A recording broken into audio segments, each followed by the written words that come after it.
Welcome to వీక్షణం. యుద్ధం గెలవడం అంటే శత్రువుని ఓడించడం మాత్రమే, చంపడం కాదు. సరిగ్గా ఇదే స్ట్రాటజీని భారత్ ఇప్పుడు ఫాలో అవబోతుందా అన్న చర్చ జరుగుతోంది. రక్తం చిందించకుండా, బుల్లెట్ పేల్చకుండా పాకిస్తాన్కు ఎలా బుద్ధి చెప్పాలో అన్ని వ్యూహాలను రెడీ చేసి పెడుతున్నారు. అసలు ఊపిరి సలపకుండా చేయడం ఈ ఆపరేషన్ ముఖ్య ఉద్దేశం. టూరిస్టులను ఎలా తూటాలు పేల్చి చంపారో అంతకు మించి బాధ అనుభవించేలా ఖతర్నాక్ ప్లాన్ నడుస్తోంది.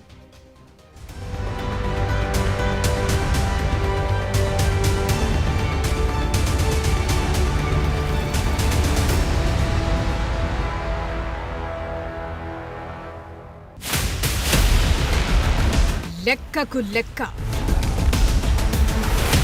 దెబ్బకు దెబ్బ, ముందుంది అస్సలు పంజా. ప్రతీకారమే ఎజెండా, ప్రపంచమంతా చూసేలా. ఎవరు ఊహించని రిప్లైకి రెడీ. जिन्होंने ये हमला किया है उन आतंकियों को और इस हमले की साजिश रचने वालों को उनकी कल्पना से भी बड़ी सजा मिलेगी. యుద్ధాల విషయంలో భారత్కు ఓ నియమం ఉంది. అదేంటంటే తనంతట తానుగా ఏ దేశంపై భారత్ దండెత్తదు. ఎవరైనా మొదట దాడి చేస్తే మాత్రం ప్రతీకారం అంటే ఎలా ఉంటుందో రుచి చూపిస్తుంది.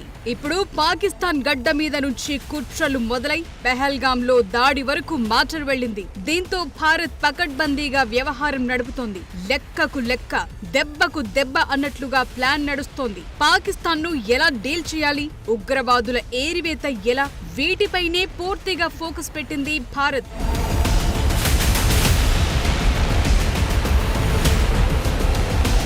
భారత్ పాక్ సరిహద్దుల్లో ఇప్పటికే యుద్ధ మేఘాలు కమ్ముకున్నాయి. బలగాల మోహరింపు నడుస్తోంది. పైకి పాక్ గాంభీర్యంగా ఉన్నా లోపల మాత్రం వణుకు మొదలైంది. భారత్ ను ఎదుర్కొని నిలబడే కెపాసిటీ అస్సలే లేదు. దాయాది నమ్ముకున్న దేశాలు వెంట వస్తాయన్న గ్యారంటీ లేదు. వీటికి తోడు అంతర్గత తిరుగుబాట్లు, ఆర్థిక రాజకీయ సంక్షోభాలు.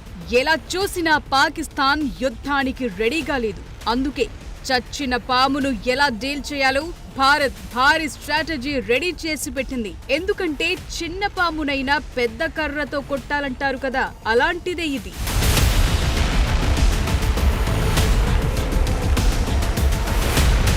ప్రధాని నరేంద్ర మోదీతో తాజాగా కేంద్ర రక్షణ శాఖ మంత్రి రాజ్నాథ్ సింగ్ భేటీ అయ్యారు. ఈ భేటీలో జాతీయ భద్రతా సలహాదారు అజిత్ దోవల్ కూడా పాల్గొన్నారు. సరిహద్దుల్లో పరిస్థితులు, త్రివిధ దళాల సన్నద్ధతపై చర్చించారు. మోదీతో భేటీ కంటే ముందు రాజ్నాథ్ సింగ్ ఏప్రిల్ 27న భారత army chief Upendra Dwivedi, chief of defence staff general Anil Chauhan తోనూ భేటీలు జరిగాయి. అందరిది ఒకే ఆలోచన.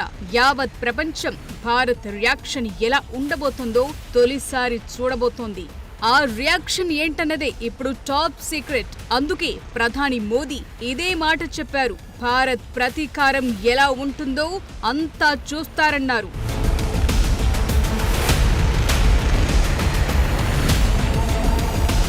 ఏప్రిల్ 22న పెహల్గాం బైసరన్ గ్రౌండ్ లో 26 మంది టూరిస్టులను ఉగ్రవాదులు కాల్చి చంపారు. దీంతో ఒక్కసారిగా ఉద్రిక్తతలు చెలరేగాయి. ఏప్రిల్ 23 నుండి ఎన్ఐఏ బృందాలు ఆ ప్రదేశంలో మోహరించి ఆధారాల కోసం సర్చ్ ఆపరేషన్ కంటిన్యూ చేస్తున్నాయి. సో ఉగ్రవాదులు పీఓకేలో ఉన్నారా, లేదంటే జమ్మూ కాశ్మీర్ లోనే తలదాచుకున్నారా?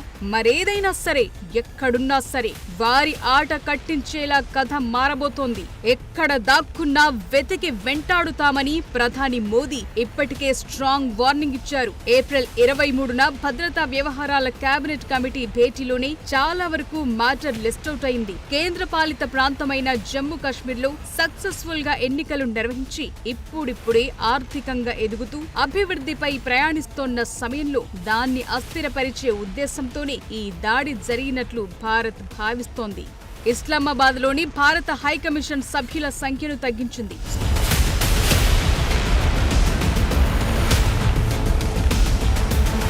సో పాకిస్తాన్ను అంతర్జాతీయంగా ఒంటరి చేయటమే లక్ష్యంగా కథ నడుస్తోంది. ఢిల్లీలోని పాకిస్తాన్ హై కమిషన్ లో ఉన్న మిలిటరీ దౌత్యవేత్తను వారంలో దేశం విడిచి వెళ్లాలన్నారు. పాక్ తాత్కాలిక వీసాదారులకు ఏప్రిల్ 27తో డెడ్ లైన్ పెట్టేశారు. పాకిస్తానీ మెడికల్ వీసాదారులకు ఈ నెల 29న లాస్ట్ డేట్. ఆ లోపు భారత్ వీడి వెళ్లాల్సిందే.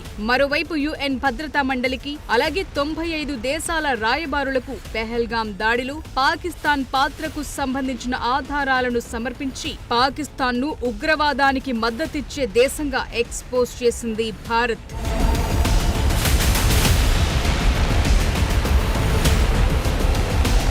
భారత్ 1960లో కుదిరిన సింధు జలాల ఒప్పందాన్ని రద్దు చేసింది. దీనివల్ల పాకిస్తాన్కు సింధు నదీ జలాల ప్రవాహం తగ్గి వ్యవసాయం మరియు ఆర్థిక వ్యవస్థపై తీవ్ర ప్రభావం పడుతోంది. అటారీ వాఘా సరిహద్దు ద్వారా వాణిజ్యాన్ని పూర్తిగా నిలిపివేయటం, పాకిస్తాన్ జనానికి వీసాల జారీ ఆపేశారు. పెహల్గాం దాడి తమది అని చెప్పుకున్న the resistance front, Lashkare Taiba వంటి పాకిస్తాన్ సపోర్టున్న ఉగ్రవాద సంస్థలపై కఠిన చర్యలు తీసుకుంటోంది. టీఆర్ఎఫ్ ఇప్పటికే 2023లో నిషేధిత సంస్థల జాబితాలో చేర్చారు. ఇప్పుడు వారి ఆనవాళ్లు లేకుండా చర్యలకు రెడీ అవుతున్నారు.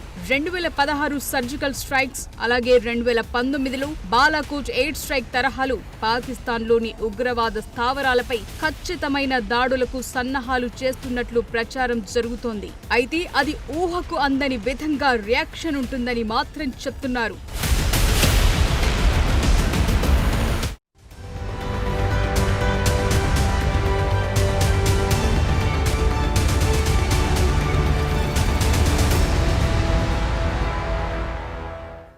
పహల్గాం ఉగ్రవాద దాడి తర్వాత ఢిల్లీ పరిణామాలు చాలా వేగంగా మారుతున్నాయి. వరుస మీటింగులతో నెక్స్ట్ ఏం జరుగుతుందన్న ఉత్కంఠ పెరుగుతోంది. పాకిస్తాన్ను అంతర్జాతీయంగా ఒంటరి చేయడం, అన్ని దారులు మూసుకుపోయేలా చేయడమే లక్ష్యంగా కనిపిస్తోంది. అంతేకాదు ఇప్పటికే చాలా మంది నుంచి పీఓకే స్వాధీనంపై డిమాండ్లు పెరుగుతుండటంతో ఆ దిశగా ఏం చేస్తారన్నది కీలకంగా మారింది. మరోవైపు భారత్తో యుద్ధం చేయొద్దని పాక్ మాజీ పీఎం నవాజ్ షరీఫ్ పాక్ పీఎంకు సూచిస్తున్నారంటే సీన్ ఎలా ఉందో అర్థం చేసుకోవచ్చు.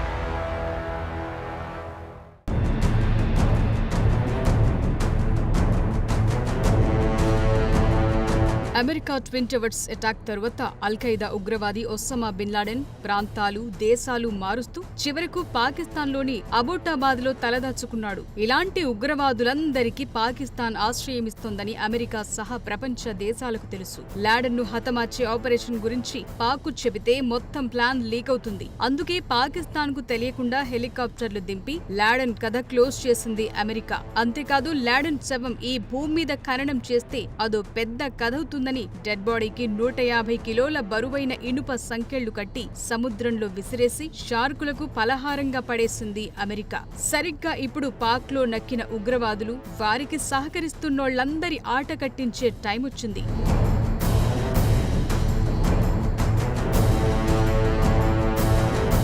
పాకిస్తాన్కు తెలియకుండా ఇస్లామాబాద్కు 30 కిలోమీటర్ల దూరంలో ఉన్న అబోటాబాద్లో అమెరికా ఆర్మీ ఆపరేషన్ చేయటం అంటే మాటలు కాదు. ఒక దేశానికి తెలియకుండా దాడులకు తెగబడటం అంటే కథ ఎలా ఉంటుందో అర్థం చేసుకోవచ్చు. కానీ పాక్ను అమెరికా లైట్ తీసుకుంది. ఆపరేషన్ సక్సెస్ చేసి నోరు మూయించింది. ఇప్పుడు భారత్ కూడా ఆ తరహా యాక్షన్ ప్లాన్ కు రెడీ అవుతుంది. మాటల్లో చెబితే పాకిస్తాన్కు అర్థం కాదు. అందుకే చేతల్లో ఆ దేశం విలవిల్లాడేలా యాక్షన్ ప్లాన్ సిద్ధం చేస్తోంది భారత్. ఇందులో మొదటి ఆప్షన్ యుద్ధం లేకుండా ఓడించేందుకు బహుముఖ వ్యూహాలను ఫాలో అవ్వాలనుకుంటోంది.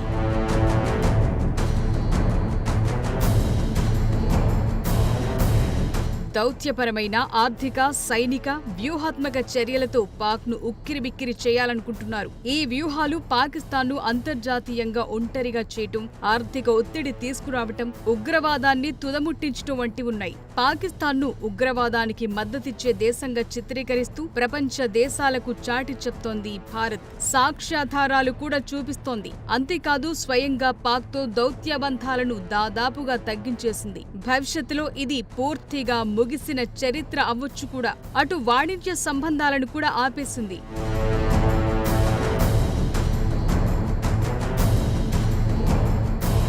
పాకిస్తాన్ చాలా వరకు సింధు నది జలాల ఆధారంగానే బతుకుతోంది. అక్కడి వ్యవసాయానికి ఆధారం సింధు నది జలాలే. అవే లేకపోతే పాక్ లో దిగుబడులు తగ్గి ఆహార సంక్షోభం తలెత్తొచ్చు. పాక్ నీటి సరఫరా తగ్గించేందుకు 3 దశల వ్యూహాన్ని భారత్ ఫాలో అవనుంది. పశ్చిమ నదులైన సింధు, జీలం, చీనాబ్లలో నీటి నిల్వ సామర్థ్యాన్ని పెంచడానికి ఆనకట్టలు, రిజర్వాయర్లు నిర్మిస్తారు. ఇందుకోసం 5 నుంచి 10 ఏళ్ల టైం పట్టొచ్చంటున్నారు. కిషన్ గంగా, రాటిల్ జల విద్యుత్ ప్రాజెక్టులను వేగవంతం చేయటం, భాక్రా నంగల్, సలాల్ వంటి ఇప్పటికే ఉన్న ఆనకట్టల సామర్థ్యాన్ని విస్తరించడం మొదటి వ్యూహం. దీని ప్రకారం పాక్కు వెళ్లే నీటి ప్రవాహాన్ని 5 నుంచి 10% వరకు తగ్గించే ఛాన్స్ ఉంటుంది. ఇక 2వ దశలో సింధు నీటిని పాకిస్తాన్ కు చేరకుండా భారత రాష్ట్రాలైన పంజాబ్, హర్యానా, రాజస్థాన్ వైపు మళ్లించటం. ఇందులో సట్లెజ్, బియాస్ నదుల అనుసంధానం ఉంది. సింధు నది వ్యవస్థలోని పశ్చిమ నదులపై భారత్ కు పూర్తి నియంత్రణ సాధించటం, వరద నియంత్రణ చర్యలను స్వేచ్ఛగా చేపట్టడం 3వ దశలో కీలకంగా ఉండబోతోంది. ఇదంతా జరిగితే పాక్ కేల్ ఖతమే. భారత్ దయాదాక్షిణ్యాలపై ఆధారపడాల్సి వస్తుంది.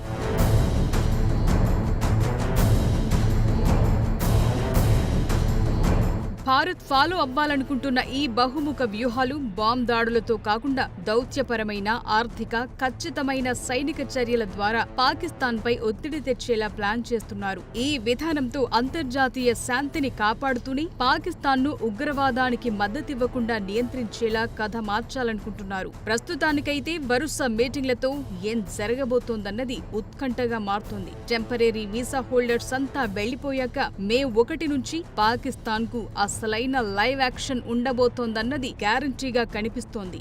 అది ప్లాన్ ఏనా లేదంటే ప్లాన్ బీనా అన్నదే ఉత్కంఠ.